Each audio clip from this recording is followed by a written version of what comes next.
Good morning. It is Let It Go and Let It Grow, and we are at Friday. I'm sorry I missed the reading yesterday. I was not feeling the best, so I took a day out for myself. I had a lot of clients, so I was doing triage, doing a client, resting, doing a client, and resting. So I am back at it today. So what are we letting go of today? And that is judgment. And judgment is reflection, rebirth, renewal, forgiveness, spiritual awakening, and your inner calling. It is Pluto. So we are in the Raven dream. Two hummingbirds sing a melody unlike anything the raven has ever heard. Their song vibrates through its weary body until its old, dust-covered feathers begin to fall away. One by one, they drift to the earth, making room for radiant new plumage.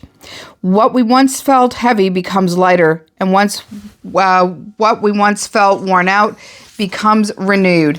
Today, judgment is asking us to release the version of yourself that no longer fits. Coming out of that new moon, we have plenty of opportunity, and there's a lot of transits happening in the next little while.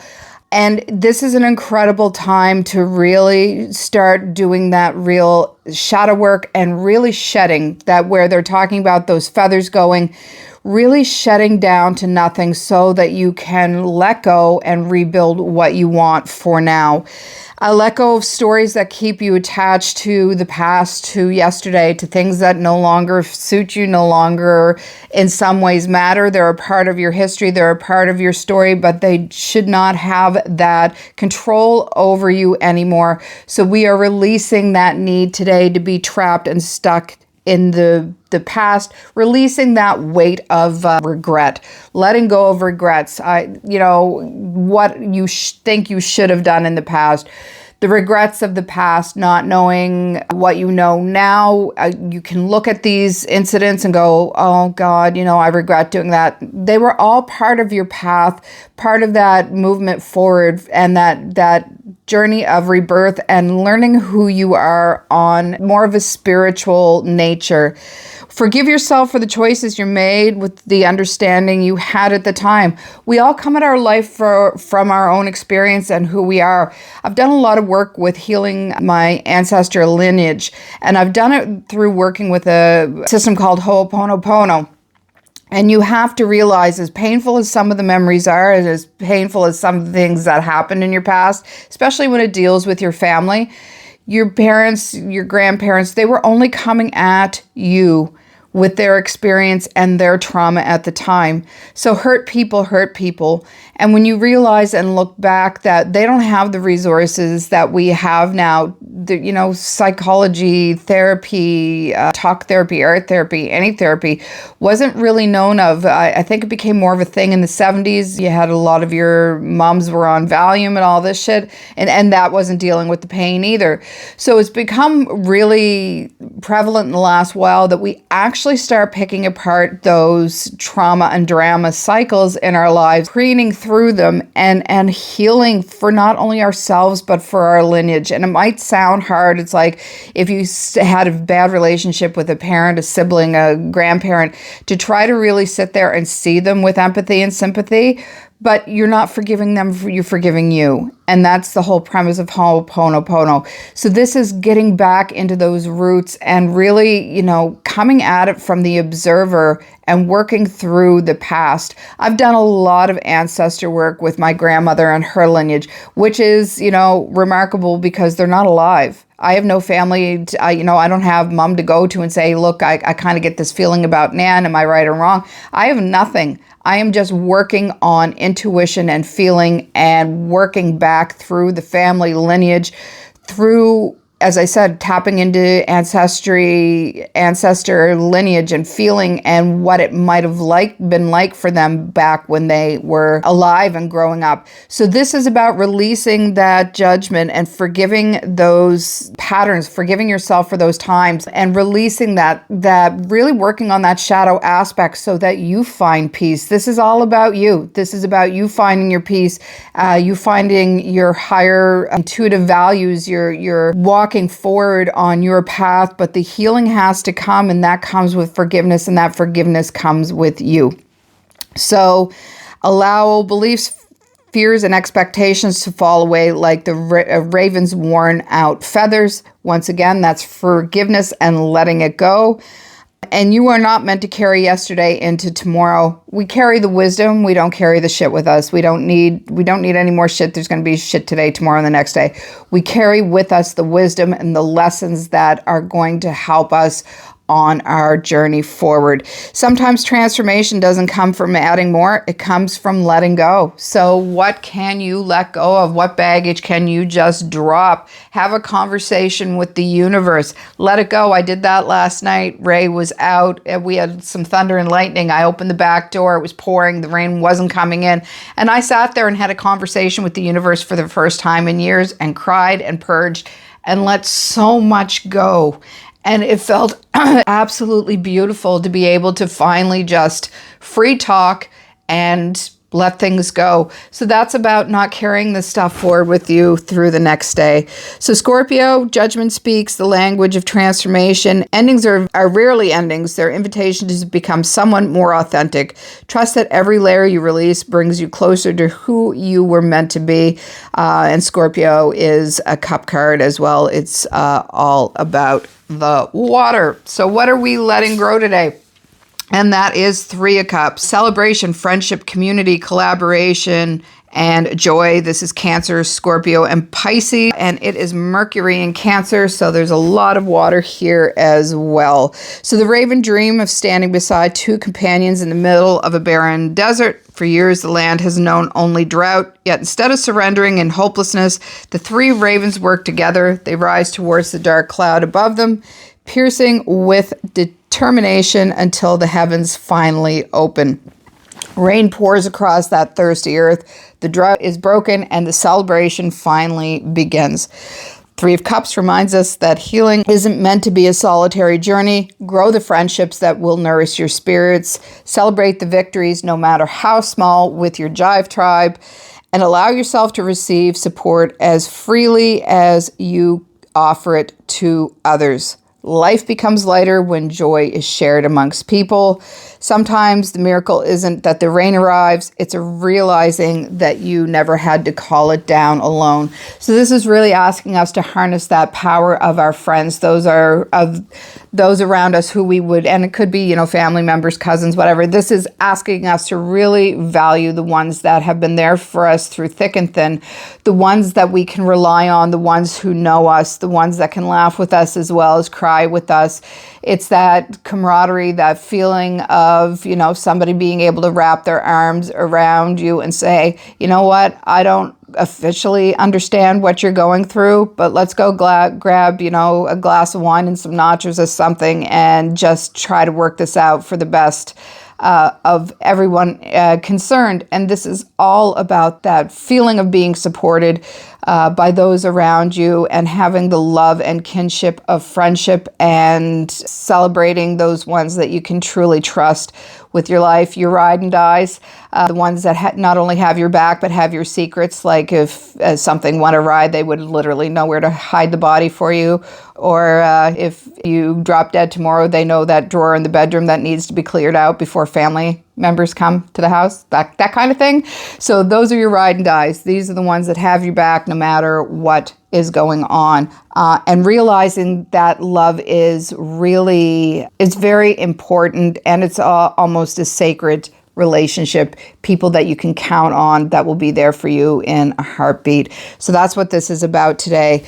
Cancer, Scorpio, Pisces. This card reminds us that your greatest strength often grows through connection. Allow trusted people to celebrate with you, encourage, and remind you that you belong. And sometimes that's the other hardest thing, is feeling like you have a space someplace. I think we're all our own little bits of weird. And sometimes we don't feel that we fit in and don't have our Hive tribe, but it's a matter of dropping that boundary and seeing yourself in a different light. I just saw the 8 of Swords. Seeing things in a different perspective than what you're seeing them. Know and honor those friendships. And again, it could be cousins, families that you're super close with, to rely on and know that they've got your back. So 2 dreams unfold beneath the same sky.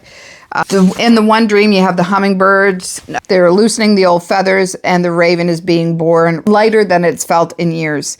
In the second dream, these ravens stand together beneath the sky that has forgotten how to rain. Instead of waiting for a rescue, they rise together. Together they create the miracle. Perhaps these aren't two separate dreams at all. Perhaps they're two chapters of the same story. Before we truly celebrate life again, we often need to shed that weight we've been carrying, old grief, guilt, identities, and fears. The hummingbirds teach us that release is sacred. The three ravens teach us that joy is meant to be shared. How many times have we waited until we felt completely healed before allowing ourselves to laugh again? And that's something I talk about when I do grief readings and stuff, is that, you might come into a state that you are in grief and you're starting to enjoy yourself again. And there's a real guilt behind that. And that is telling us to shed that. We sometimes feel that weirdness that we're laughing and having joy and being around people. It took me years after the deaths to start plugging back into life again.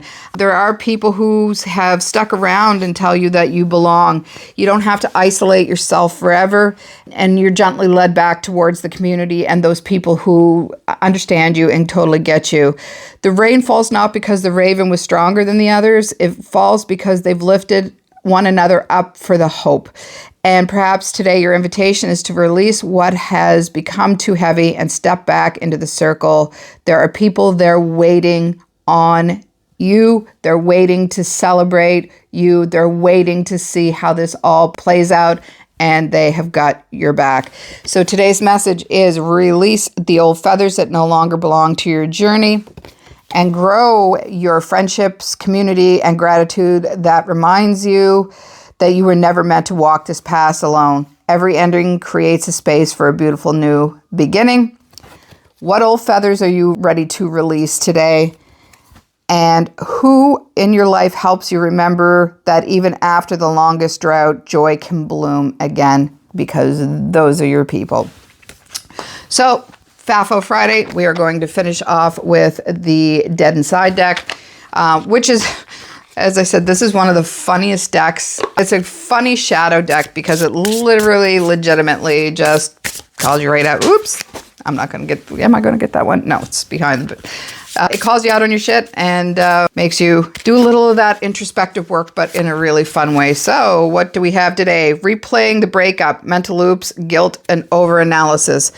So this is actually a beautiful card to be accompanied by judgment, because we can get into these thought loops, and it doesn't necessarily have to be breakups either. This is that loop machine that sometimes, you have a conversation with somebody and then all of a sudden it's 3 a.m. You're like, oh my God, I could have said ...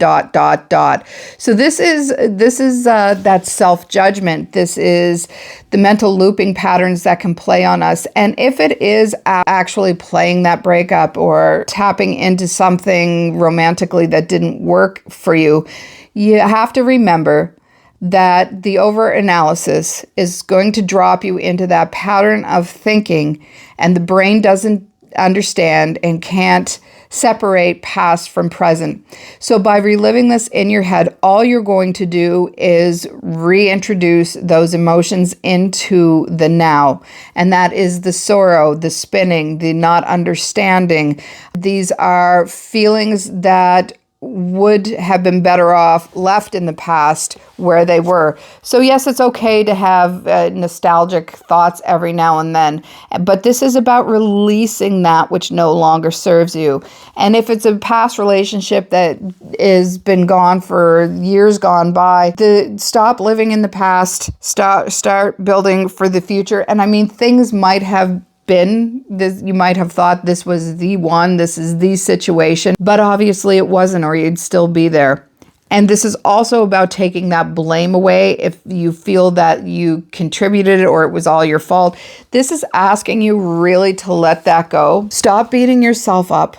Stop living in the state of fear and guilt over it. The mental looping is not helping you in the least. And the over-analyzing is only going to drive you nuts. There's a saying The definition of insanity is doing the same things over and over and over again and expecting a different result. You can't expect that heart to heal if you keep on playing that movie in your head over and over and over again. So this is asking you today to go out and have some fun with some friends. Leave the past in the past. Heal those wounds. I see the rain there is almost tears, grief, sorrow, and letting it go in the state of joy. If you are having a real hard time with breakup and you feel, guilt, resentment, anger, I know in our community here, we have something called a rage room. Book an appointment at a rage room with a few friends, beat the shit out of stuff. It is soul work, honestly. Breaking dishes and writing the person's name on dishes and smashing the shit out of them is an amazing event. So that is it for today, and I hope you have a really good weekend. And may your path be gentle, may your heart be always open, and may you always remember that you are the medicine. I will see you next week. Bye.